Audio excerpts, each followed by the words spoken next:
I guarantee you, half the people who have that Tribe album, who's sitting there stirred up, Steve Biko don't have a clue of who they're chanting about. Don't have a clue. You know what I mean? That's crazy. What I hate this beat. So Cook wanted to do that record. I hate that. Going back where a woman knows the way to treat a man. So computer tech and all that. But he became a sergeant while he was in there. While he was in there, he always was into his music. So my mom was working for, not Blue Cross, Bell Telephone. And each time she got paid, she would send him records every single week when she got paid, which wasn't a whole lot of money, but she sent him records every weekend. So he had like the best record collection on the bass at the time. So before he came home, they got married while we were living in Florida. And my pop moved here. A job he was trying to get, it fell through. So he started working for this record distributor, which he ended up running, called Universal Records. I need a favor. He like, it's cool, I'll get him if you want me to do that. That's cool shit. That's cool shit. That's cool shit. Yeah, the new music thing is crazy, man. But it's funny because I look at the old video that you shot. I was like, God, I sound angry. And I still don't like a lot of this stuff. I just don't. But it's not my music. Like I said before, it's not my music. It's just not. I was trying to explain to him. It was funny. We were sitting there watching MTV Jams, and Nori came on. And Nori came on and was talking about his new mixtape. And he's like, you know, Nori's playing a couple cuts. You know what I mean? He's like, oh man, this is whack. This is whack. And I'm like, well, it may not be the best stuff. I said, if you sit there and think about it, he said each song that Nori was breaking down, it had a subject to it. Which a lot of these songs, there's no subject matter. So Nori had this one song, I forgot what it was called, but it was dedicated to his wife. And he's like, oh man, this mixtape trash. I'm like, I said, well, all these mixtapes that, you know, these guys got that you like, I said, you know, is there any subject matter? I said, what's, you know, the subject matter behind the, you know, the guy 2 Chainz? No this, but, you know, what's he rhyming about? He couldn't say anything. He really couldn't. So it was like, I said, and that's my point. I was like, you know, the stuff I like at least has some type of subject matter. You know what I mean? They can tell, you can sit there like, okay, he's talking about a car. He's talking about a girl. He's talking about the dope game. He's talking about, you know, getting free. He's talking about something. These dudes just on these songs and it's just rhyming. You know what I mean?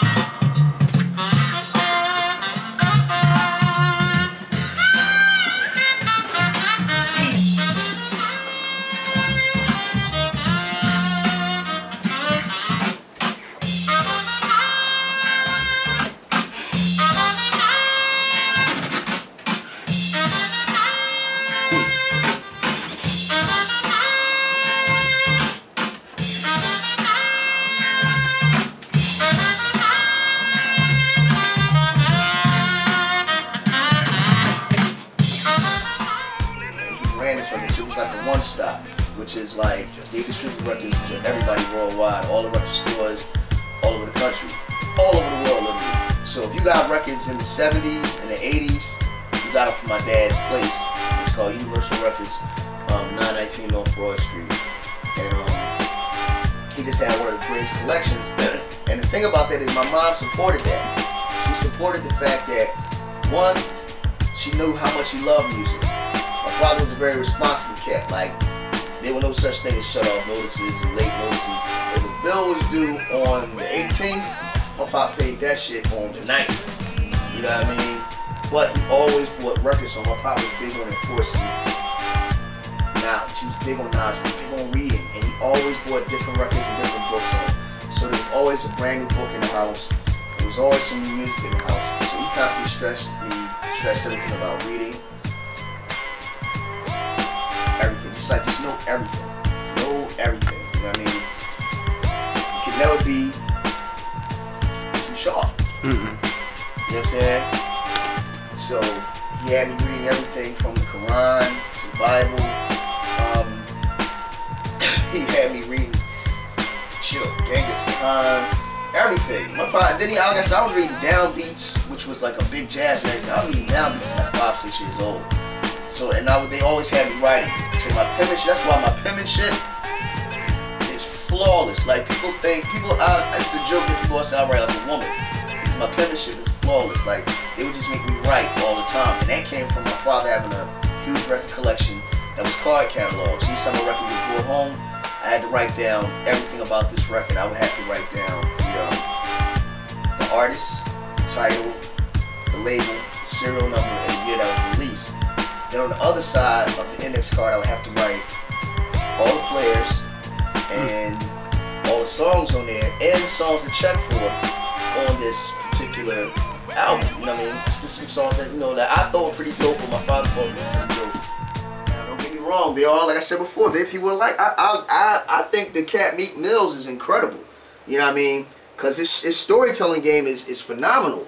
But that's just a Philadelphia trait. You know what I mean? We're great for telling stories. We're good at that.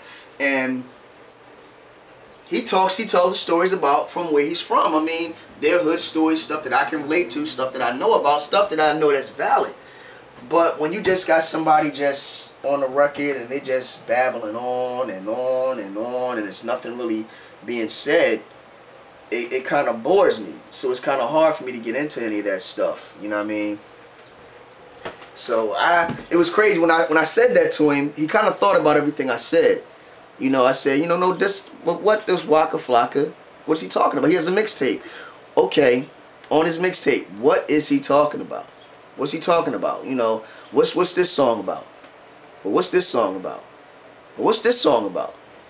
It's all the same thing. I said everybody kind of sounds the same right now. So it's kind of hard to really get into or have a favorite new artist. I think right now, and I gotta shout out 2 dudes for this. Fat Nice and my man Oxygen from New York.